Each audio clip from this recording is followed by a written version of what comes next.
I've come to learn that time is the only thing that's universal in life. You can be born into money, you can be born into resources or notoriety, but time is universal. We all have a finite amount of time on this planet, and none of it is guaranteed. So stop and take inventory. Really think about how you are spending your days.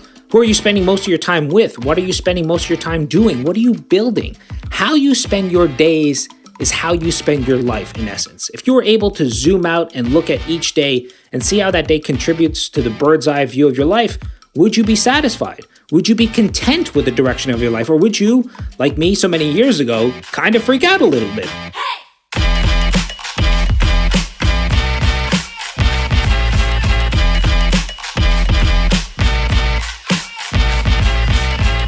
Ladies and gentlemen, Jason Gaynard here. Welcome to the Community Made Podcast, episode 00001. That's right, I'm committing to you live on the air that I'm going to do this podcast for the next, 80 years, however long I need to accomplish 10,000 episodes. But today, I thought I would start with a story.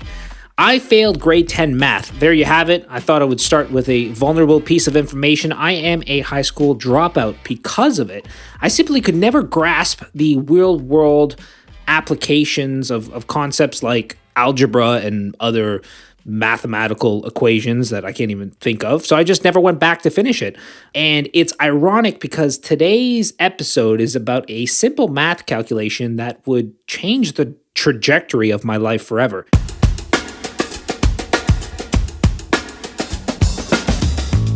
Now, when I left school with a few credits short, I went into the automotive field with the intention of one day becoming a well-respected automotive performance mechanic. I worked full-time hours throughout the tail end, of my high school career, and I gravitated towards cars because I had a lot of disposable income at the time. Sometimes I'd work like 30, 40 hours a week while in high school and was just making really good money. So when I became a mechanic, I actually took a serious pay cut, I guess you could say. I was clearing just a little more than $275 a week and was working well over 40 hours a week at that.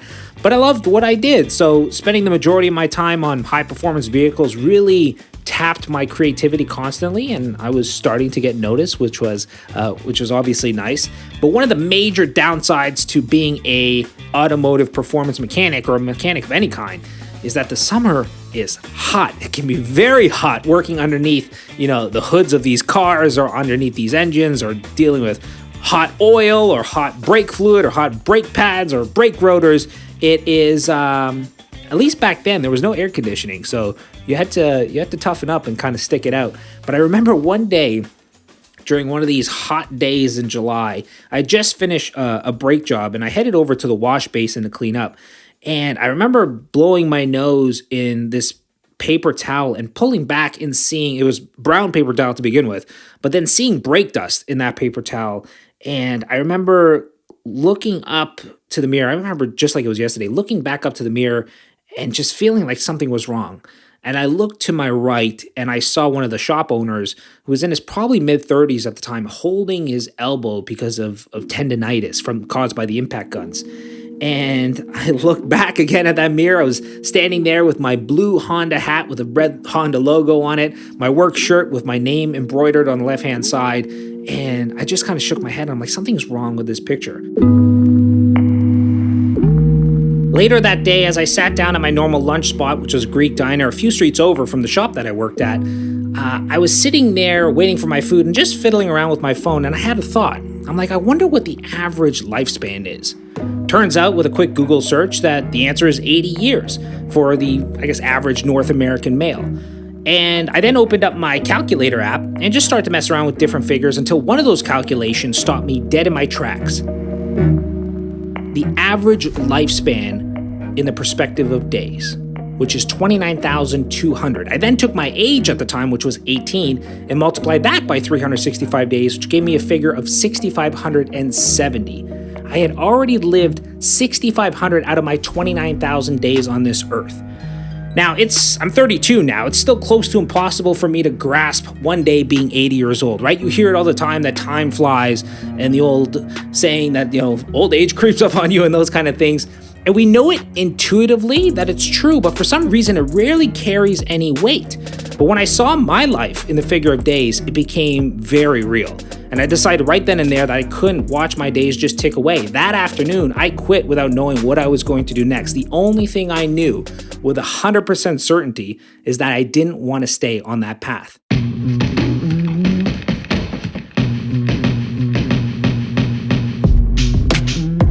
I've come to learn that time is the only thing that's universal in life. You can be born into money, you can be born into resources or notoriety, but time is universal. We all have a finite amount of time on this planet, and none of it is guaranteed.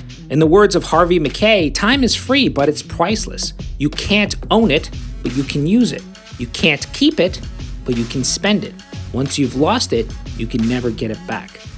Whether you're an entrepreneur or not, we're all investors, and the currency at our disposal is time and energy. And in case you're more of a visual learner, I strongly recommend that you head over to Tim Urban's website, Wait But Why. Tim is absolutely brilliant at distilling complex philosophies and ideas and even technologies through the written word and these beautiful illustrations that he does. He actually spoke most recently at our MMT Carmel event. And he wrote a blog post in 2015, I believe it was, called The Tail End, which does a beautiful job illustrating that not everything is created equal when we look at our life from a timeline perspective. And I won't even ruin it for you. This is actually an excerpt from that blog post.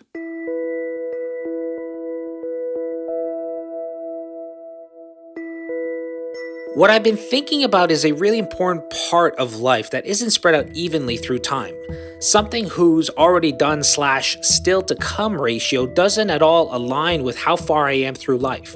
And that's relationships.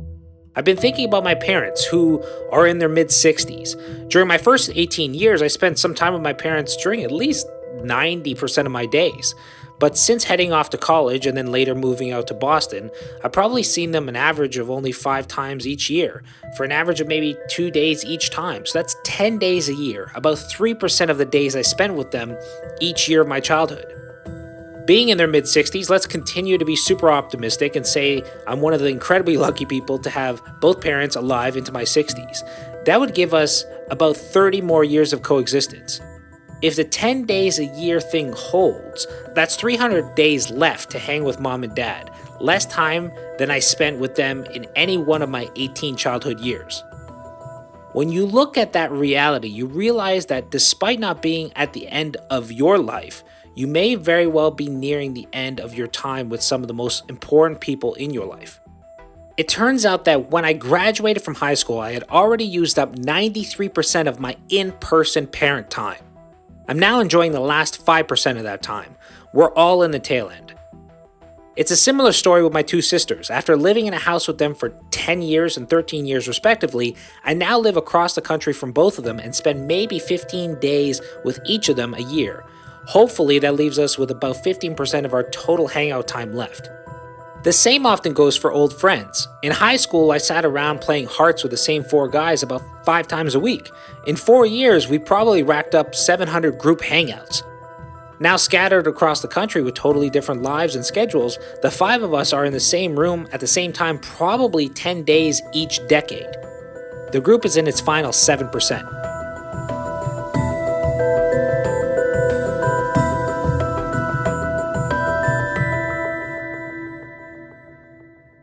This post by Tim Urban really makes me consider and focus in on the most important relationships in my life. Not only the relationship with my parents, which, to what he said, is at its tail end, but also the relationship with my daughter in the context of our family. My good friend Jim Shields has a saying that if you're lucky, you have 18 summers with your kids. My daughter is 5 at the time of this recording, so that leaves me with 13 summers at best. That's if I'm lucky. That is a hard thing to stomach. We often don't make changes in our life until we reach a point of crisis. I've been guilty of this as well. Intellectually, we only really get it when we're staring death in the face or staring short-term, deep pain, I guess you could say. But by then, oftentimes, it's too late, right? We need to get ahead of it. And everyday life is deceptive, and it allows us to believe that our time is limitless on some level, but obviously it's not.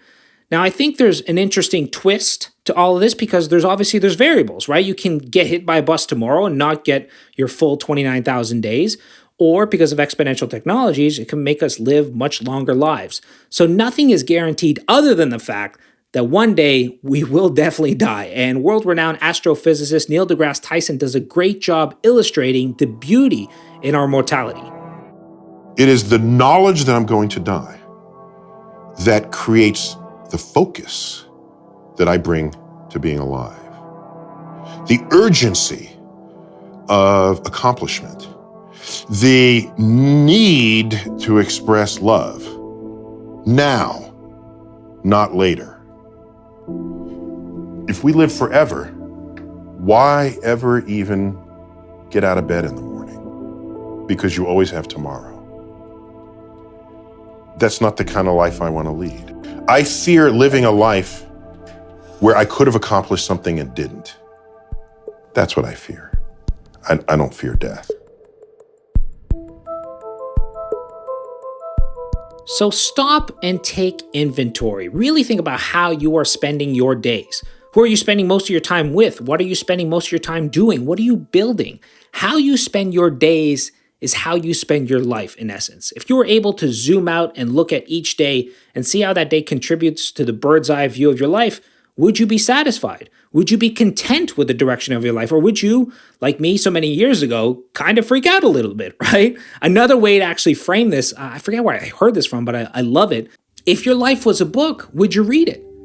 Steve Jobs started each day by looking in the mirror and asking himself, if today were the last day of my life, would I want to do what I am about to do today? And whenever the answer has been no for too many days in a row, I know I need to change something.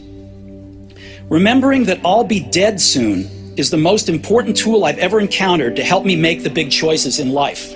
Death is the destination we all share. No one has ever escaped it. Your time is limited, so don't waste it living someone else's life.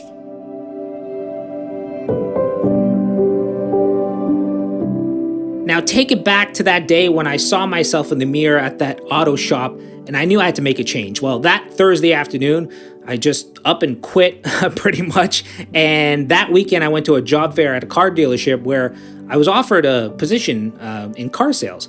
And I knew it wasn't going to be my long-term career path by any stretch, and it definitely wasn't something I had been yearning for, but it was an opportunity. I was never one to be without work for a long period of time.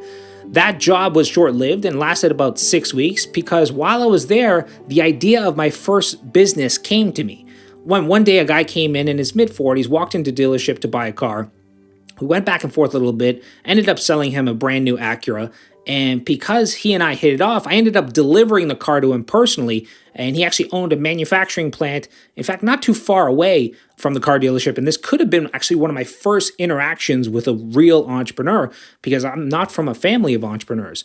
And while we were chatting, he divulged that he had taken 3 days away from work to buy that car. He knew the make, the model, the color, everything, but he wanted the best price.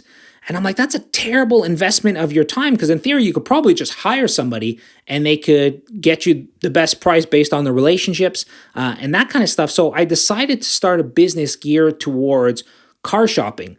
But the plague of most young entrepreneurs is that they try to be everything to everyone, and I was no different. Ultimately, I started a concierge business where we would take care of all their shopping needs. And in fact, our slogan was, if it was legal, moral, and would save you time, we'd take care of it. I would do travel bookings. I would chauffeur seniors around in my car. I'd hand deliver wedding invitations in the blazing hot summers. I broke up with people's girlfriends. Actually, I had a hard time breaking up with my own girlfriends, but people actually hired me to break up with theirs. I'd show up to their door with a box of their stuff and say, unfortunately, Joe doesn't want to date anymore, and just kind of scurry off. Now, at that time, we were creating, I guess, an entirely new industry. And from a branding perspective, when people thought of the word concierge, they thought of hotels and hotels concierges. And when they thought of a hotel concierge, they thought of concert tickets. So the whole thing developed over time where people started to come to us for concert tickets. We would source them out from these big name ticket brokers who would charge these crazy, crazy fees. And we hated passing on those fees to our clients. So we started stocking our own little inventory to save our client base money. And Slowly but surely, people kept on coming back and the word got out and that kind of stuff. And eventually we became the second largest ticket wholesaler in Canada. And we built a very strong retail division as well with a few retail stores and that kind of stuff. I guess why I share this is because I quit my job with absolutely no idea as to what I was going to do next. All that I knew was that up until that point, I had been heading in the wrong direction. Now, some of you may say that I took a risk or a leap of faith by quitting that day, but to me, the biggest risk was to live a life of complacency or not have the courage to take action when you know you're on the wrong path. So I invite you to do what I did a little over 14 years ago. Take your age and multiply it by 365 days. Put that number on the wall, put it in a countdown clock on your phone, put it somewhere where it will be top of mind. And with that said, I want to leave you with this. The bad news is that time flies. The good news is that you're the pilot.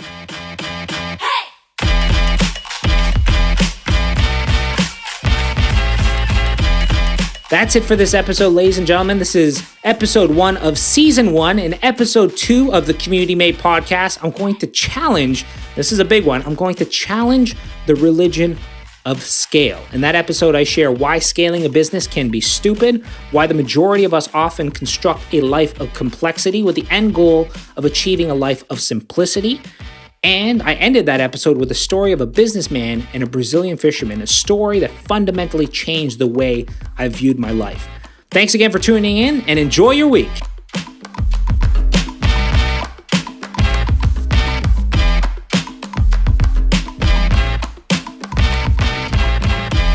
I would love to hear your thoughts on this episode. You can reach out to me on Twitter at Jason Gaynard, JAYSONGAIGNARD, or email me personally at Jason, JAYSON, at communitymade.com. For show notes and resources mentioned in this episode, visit the Community Made group. If you're not a member, lucky for you, it's free. Simply visit communitymade.com to get access. If you've enjoyed the podcast, I would be forever grateful if you got the word out by simply sharing it with a friend, rating it on iTunes, or leaving a review. I appreciate all your love and support. I'm Jason Gaynard. Thank you so much for joining me today for this episode of the Community Made podcast.